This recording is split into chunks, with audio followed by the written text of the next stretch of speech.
मैदानावर येऊन पोहोचलाय। ही निवडणूक प्रचारापेक्षा अंतर्गत बंडाळी आणि पडद्यामागच्या घडामोडींमुळे जास्त तापली। महायुतीचे अधिकृत उमेदवार नरेंद्र दराडे यांच्या समोर बंडखोर गोकुळ गीते यांनी उभे केलेले आव्हान अद्याप कायम आहे। शिवसेनेचे संघटमोचक मानले जाणारे मंत्री उदय सामंत बंडखोरांची मनधरणी करण्यात अपयशी ठरल्यानंतर आता गोकुळ गीतेंचा बॉल थेट मुख्यमंत्र्यांच्या कोर्टात गेला। तर दुसरीकडे या बंडाचा तिढा सोडविण्यासाठी शिवसेने आता थेट उपमुख्यमंत्री देवेंद्र फडणवीस यांना साकडे घातल्याची चर्चा राजकीय वर्तुळात रंगू लागली। पाहुयात यावर आमचा हा विशेष रिपोर्ट।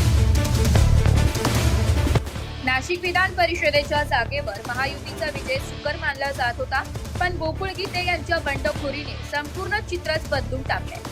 शिवसेना एकनाथ शिंदे पक्षाचे उमेदवार नरेंद्र दराडे सध्या तरी मतदारांच्या गाठीभेटी घेण्याऐवजी भाजप नेत्यांचे उंबरठे झिजवण्यात आणि बंड शमवण्यातच अधिक व्यस्त दिसतात।